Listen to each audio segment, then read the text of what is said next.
고품질 쌀 안정 생산 재배 기술 파트 2입니다.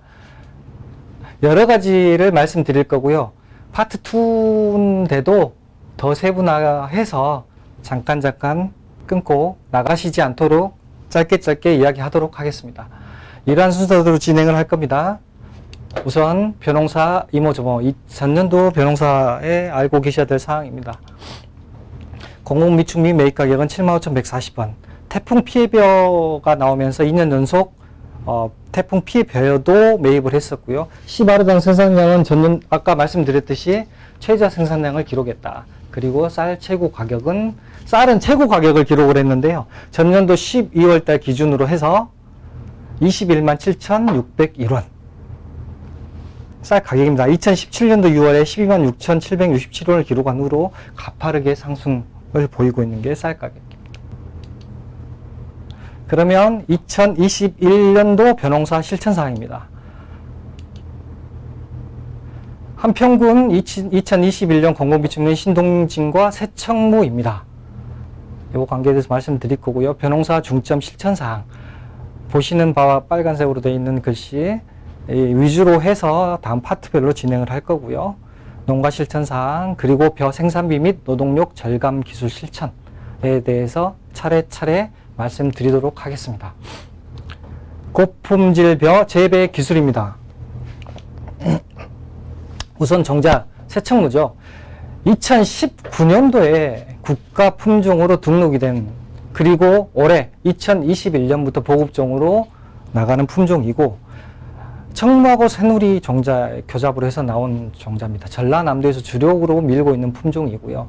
실질적으로 전국 단위로 봤을 때는 신동진이나 품종이 가장, 그 다음에 삼광, 추청 많이 재배돼서 추청은 5위 정도 이렇게 기록할 정도로 하고 있는데, 전라남도에서는 단연 압도적으로 2020년도 재배 면적이 28.9%를 차지할 정도로 가장 많은 면적을 차지하고 있는 종자가 새청무입니다. 새청무 특성입니다. 청무는 분할이 잘 되는 볏짚 수량이 많이 나오고, 새누리 농사 지어보셨지만 농사 편하시잖아요. 그 특성이 결합된 거기 때문에 분할이 많이 된다라는 특징을 가지고 있고요. 온도에 조금 민감한 특징이 있다 보니까 전년도 생식성장 이후로 저온이 와서 실질적으로 2020년도에는 생육이 조금은 좋지 않았다라는 평가가 있습니다. 도종률이 높은 품종이고요. 이모작 재배 시 수량이 떨어지니까 일모작을 재배를 권유하는 품종입니다. 실제로 분할수를 보면 신동진 14개, 새유미 14개, 1개 벼를 떠쳤을 때 이 정도 새청무는 24개까지 분할이 아주 잘 되는 품종이라고 볼 수 있고요. 어느 품종이든 똑같은데 질소 과다가 들어가게 되면 이 도열병 뿐만 아니라 다른 병충해도 똑같이 많이 발생을 합니다.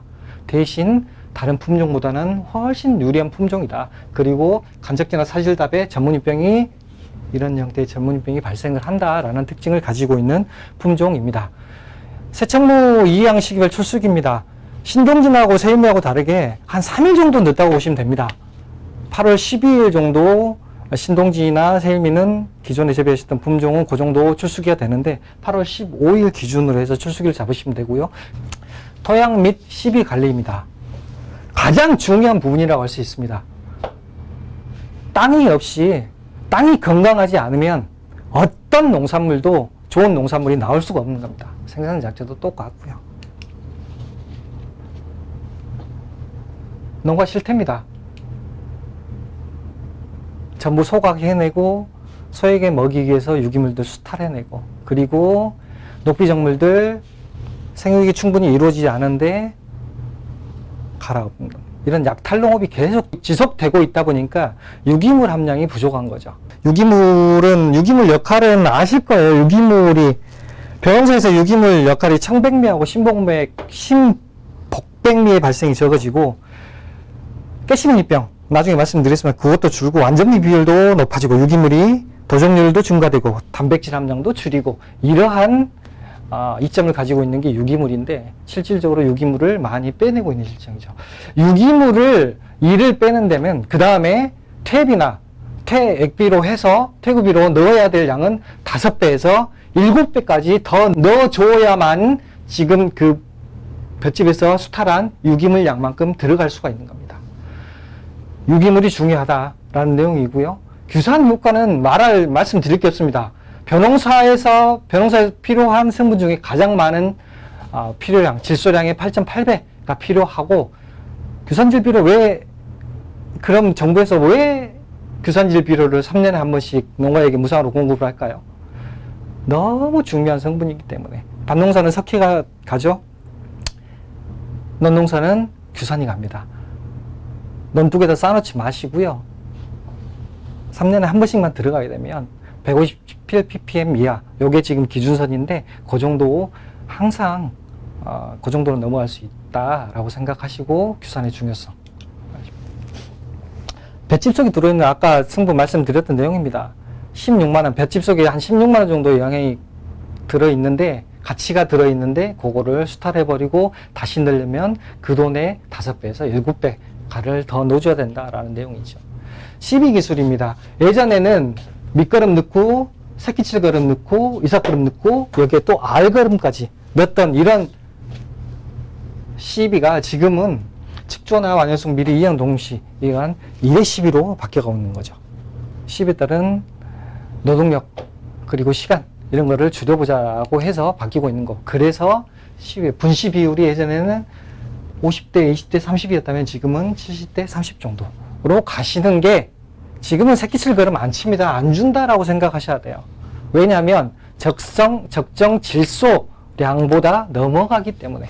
그러면 벼농사를 짓는 데 있어서 적정 질소 12량은 어느 정도 되느냐. 예전에는 11kg 기준으로 말씀을 드렸을 거예요. 그 이상이잖아요. 지금도 농가들은 훨씬 많이 들어가고 있고 그렇습니다.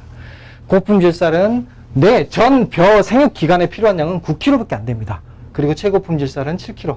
질소질 비료를 많이 줄 경우 뭐가 안 좋다는 건 알고 계시잖아요. 더복에 약합니다. 병충해 많이 옵니다. 대표적으로 이런 병충해. 그리고 밥맛이 떨어진다라는 게 있습니다. 그래서 최고 품질 벼는 7kg까지만 질소량을 주자라는 내용이고요. 거기에 따라서 주는 밑거름량, 농가들 이거 계산하기 어려우시잖아요. 어려운 건 아닌데 실질적으로 내가 질소량을 얼마나 넣는지 알고 싶으시면 농업기술센터에 전화를 주시기 바랍니다. 320-2478번입니다. 그러면 내가 밑거름에 얼마나 질소량이 들어갔는지, 그리고 이삭거름은 앞으로 얼마나 더 넣을 것인지 계산을 다 해드리는 겁니다. 가장 많이 쓰는 비료죠. 완효성 비료들이 많이 나와 있긴 하지만 아직 전국적으로도 가장 많이 쓰고 있는 21-복비를 기준으로 해서 고품질 쌀 70대 30 분시 기준으로 해서 6.3 정도 들어가는데, 밑거름은 30kg 이상 들어가면 안 된다. 고품질은, 최고품질은 23kg. 이 정도만 들어가면 벌써 질소량이 6.3, 4.9가 들어가는 겁니다. 새끼철거름은 어쩐다고요? 이용 효율이 떨어지고 수량과 품질의 기간은 정도가 낮습니다. 그래서 요소를 주시는데 주지 마십시오. 지금은 새끼철거름 가지고 조정하는 시대는 아닙니다. 이삭거름 가지고 조정하시는 거죠. 내 눈에 아시잖아요. 녹색기가 많다 싶으면 이삭거름 생략하셔야 됩니다. 완효성 비료, 칩조 비료, 일회성 비료를 쓰다. 그러면 이삭거름은 생략하셔야 되는 겁니다. 이 기준으로 해서 내 논에 너무 푸른색이다. 그러면 질소는 넣지 마시고요. 18-복비를 가장 많이 쓰시잖아요. 18-복비를 쓰지 마시고 칼리질 비료만 4에서 5kg 정도만 준다라고 생각하시면 되고, 18-복비 기준으로 해서 30%가 들어가면 15kg 정도만 들어가도 이미 벼 생육에 필요한 질소량은 전부 다 커버가 되는 겁니다. 더 이상 들어가시면 안 돼요. 여기서 더 들어가는 경우는 물이 잘 빠진다. 사질답들. 내 논은 비료기가 없어. 너무 잘 빠져버려. 이런 논들은 여기서 가감을 하시는 겁니다. 아시겠죠?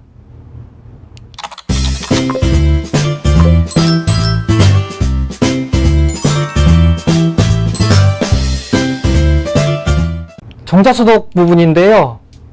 쉬었다 가겠습니다.